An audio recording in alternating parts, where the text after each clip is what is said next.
across 2 miles of open fields into devastating fire. The Federal Army, as I said, were well equipped, well supplied. They had a wonderful artillery, and they had a great position. Battle would wage all the way into nightfall. Now, fighting at night during the Civil War was very, very rare, folks. But this fight would go on till 9 o'clock at night. About midnight, what was left of the Federal Army after this would again retreat, go further north toward Nashville. The next morning, the battlefield was a god-awful sight. Now, you'll hear many, many times there were 10,000 casualties at the Battle of Franklin.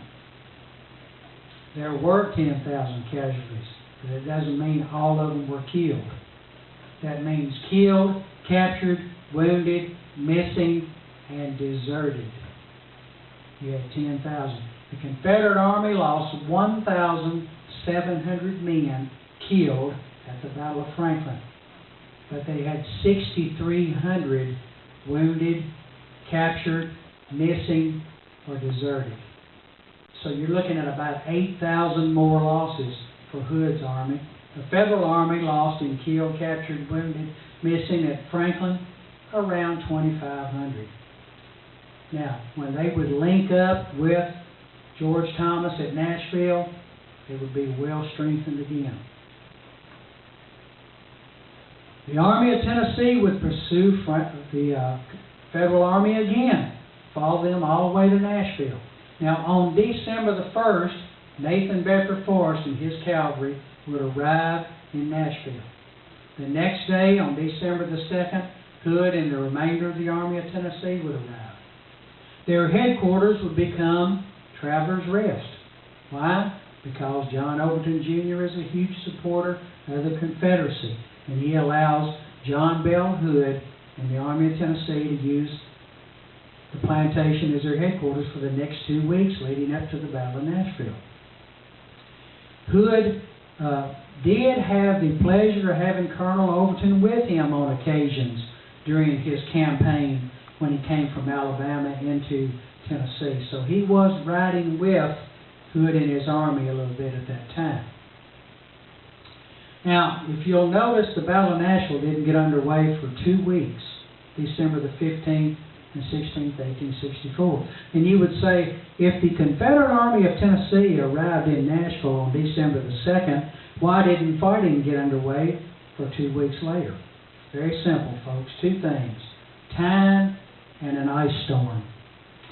First of all, on the first week of December, both armies spent their time organizing and preparing for fight. About 100 staff officers under John Bell Hood's command would be camped at Travelers Rest on the grounds outside of the house and in and out of the house. And then on December the 8th, an ice storm hit Nashville, Tennessee. From December the 8th through December the 11th, the weather was brutal. In our history in Nashville, December the 11th, 1864 was a Sunday, and it's known as Cold Sunday. The temperature never got higher than 10 degrees, folks. At this time, John Bell Hood had 22,000 to 24,000 men. 3,500 of them had no shoes. Half of them were starved to death. Their clothes were in rags.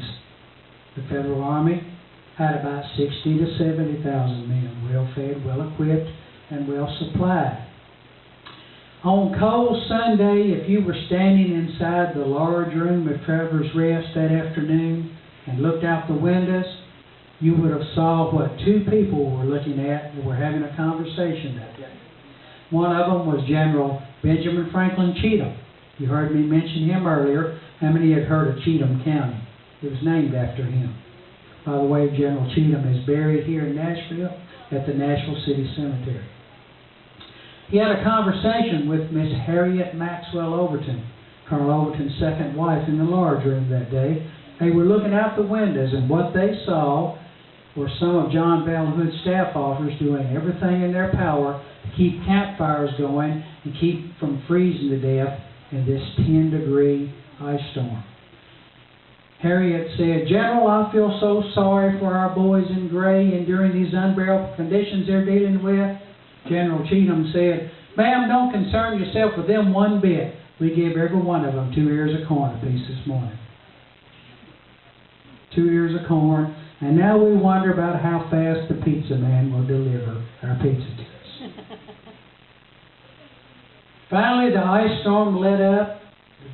Temperatures would warm up, and on December the 15th, in the pre-dawn hours, John Bell Hood was informed that the Federal Army was on the move. He and his men would leave Travelers Rest and go out closer to where fighting would occur. Pap Thomas had checked out of the St. Cloud Hotel, and he put his battle plan into motion. About midday, the Battle of Nashville would get underway. The Confederates would be pushed back 2 miles further south. It was an overwhelming Federal victory on day 1. Now, John Bell Hood and his staff would arrive back at Travelers Rest that evening. Again, he would leave in the pre-dawn hours of December the 16th, and he would never return again. So during the 2-day Battle of Nashville, there are no Confederates actually at Travelers Rest. And that'll be important for you to know what happens at the conclusion of the Battle of Nashville later on. Around 3 o'clock in the afternoon on December the 16th, 1864, Federal artillery fire overshooting a little place called Peach Orchard Hill began to hit the grounds at Travelers Rest, scaring the people to the point where they all went into the cellar for shelter. Now, a young lady living there at that time, named Molly Claiborne, Miss Annie Maxwell Claiborne's daughter, recorded in her diaries that we all had to go into the cellar because the artillery fire just kept getting closer and closer to our grounds. 14 of Mr. Overton's slaves were huddled together in a corner of the large room. They began to fear for their safety. They requested permission to come into the cellar, and it was granted. No sooner did they get into the cellar than a cannonball crashed through the walls of the house. It came in from the west, so they narrowly escaped an injury. Molly also said that there were 3 ladies that were good friends of the Overton family.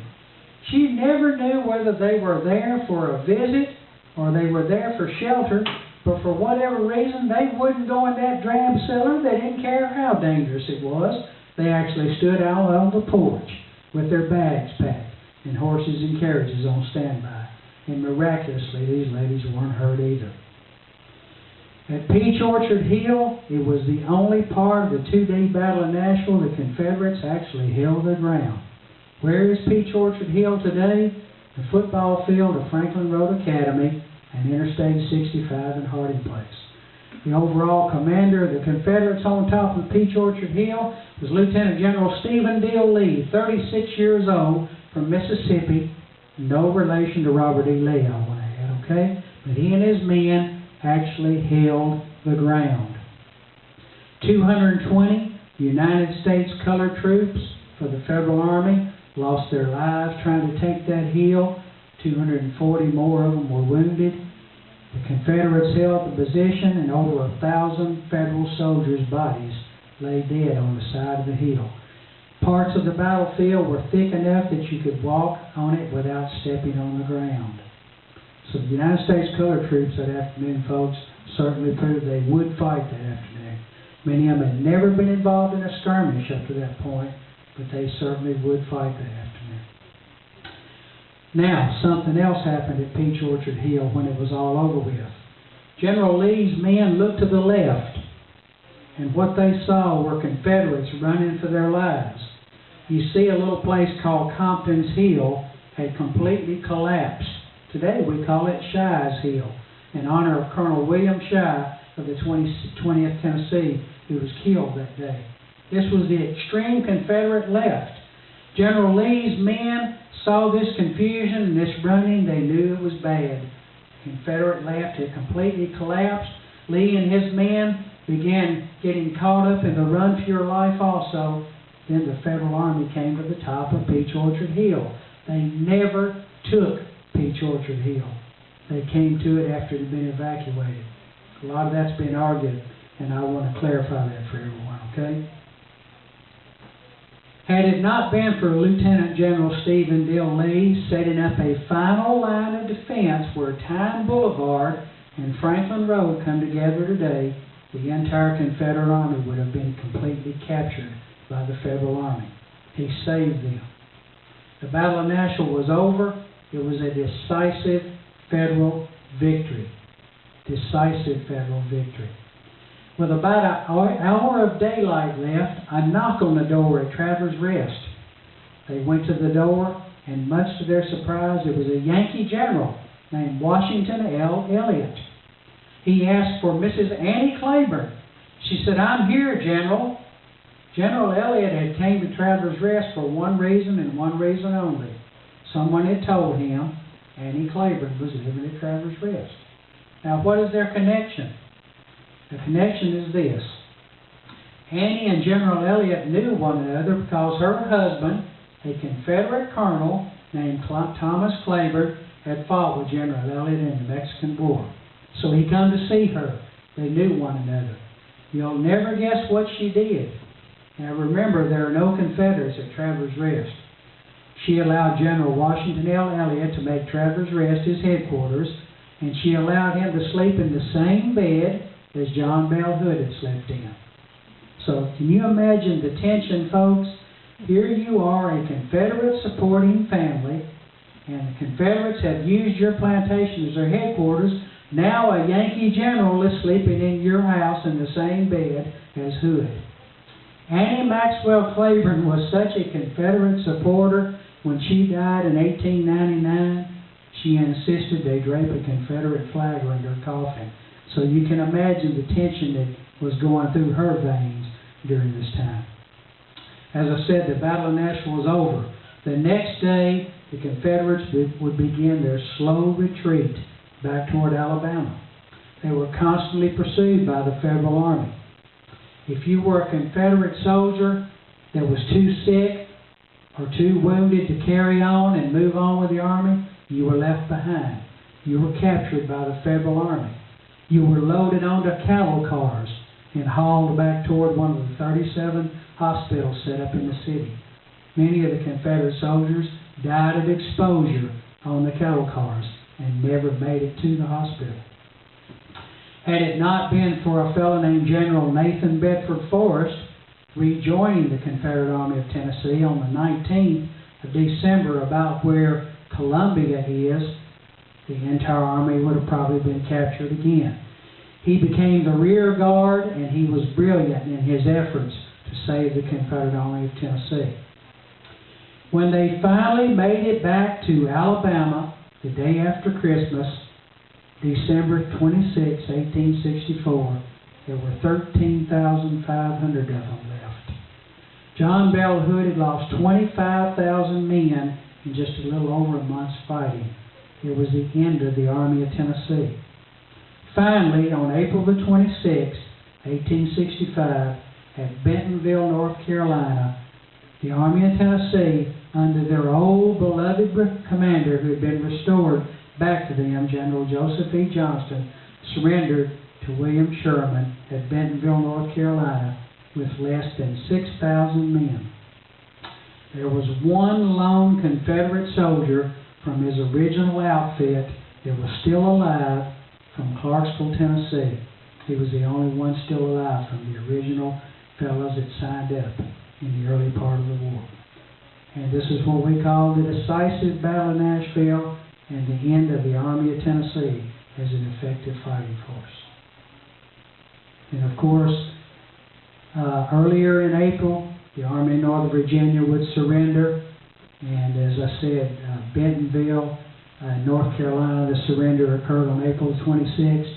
The final battle of the Civil War would occur in Texas at Palmetto Ranch on May the 26th, and the Confederates actually won the little skirmish. But that was the final battle of the Civil War.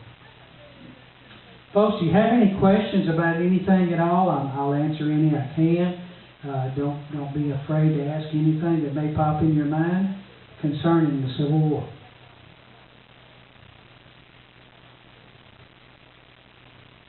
Yes, sir. Was the railroad line approximately where it is now? I can speak about where the railroad at Travelers Rest was. The first tracks were put where the railroad tracks are now, conveniently running beside the plantation in about 1850 to 1851, and this was largely due to the influence of a wealthy fella by the name of John Overton Jr., conveniently having the tracks run beside his house. One thing I need to mention about his money, folks. In 1860, 1 year before the Civil War broke out, Colonel Overton, in money back then, was estimated to be worth $5 million. He was the wealthiest man in the state of Tennessee right before the Civil War. So with this kind of money, it would be pretty convenient to have those tracks put in right beside your plantation. And in fact, they had a little station called the Overton Depot also. Where did he get his money? He inherited it from his father, sir, John Overton Sr. In 1833, when he passed away, was estimated to be worth in money back then $1 million. And his plantation, Travelers Rest, at that time was 2,300 acres. Now it's 11. So he was a very, very wealthy man himself. And his son was wise enough to invest the money and became even wealthier more than his father. He lost about $2 to $3 million during the war and managed to pay every bit of his debt back to the government before he died in 1898. So he was a very good businessman. Any other questions? Yes, ma'am. Did some of the soldiers receive passes to go to their homes? At what particular time, ma'am? During the Civil War. Yes. You would receive furloughs on occasions and things of that nature. And for an extended period of time, no? I think it depended on the severity of what your family needed back home, or how involved your army was in an upcoming campaign, or how critical troop movements were at the time, and so forth. And there was a combination of all of that.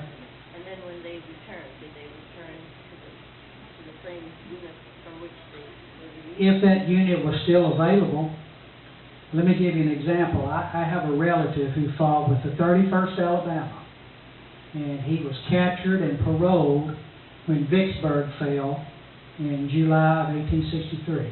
In fact, Vicksburg surrendered the same day the Battle of Gettysburg concluded. And I have a diary where he was paroled and went home, swore an oath of allegiance to never fight again, and he never did fight again. He stayed home. To many Confederates, Vicksburg was the end of the war in the South, for what we call the Western Theater Confederates, and there was no reason for them to go back. Many guys did go back and fight. And I want to say that I have never been able to confirm that he went back to fight again, okay? Which bothers me a little bit, because guess where the 31st Alabama was on day 2 of the Battle of Nashville? On top of Peach Orchard Hill. So I've never known whether he actually went back or not. I suspect he probably did not. A lot of guys would swear the oath of allegiance to never fight again, and they would turn around and go do it anyway. That happened on a regular basis. Yes, sir. This may be out of order, but why is the name Overton associated with Memphis so much? John Overton, with Andrew Jackson and General James Winchester, are the co-founders of Memphis in 1819. Overton had a lot of land in West Tennessee. He shipped a lot of goods on the Mississippi River from Memphis to New Orleans. His grandson, who actually rode the Forest Cavalry and actually wound up living in Memphis after the war and was just as responsible for more development of Memphis than John Overton Sr. was, sir. So that's the association with Memphis and the Overton family. That's it. Yes, sir. Of course, Overton Park in Memphis is named after the Overtons. Overton County and, of course, Overton High School are all named after the Overton family. Ironically, the first outdoor performance ever Elvis Presley ever played at in Memphis was Overton Park.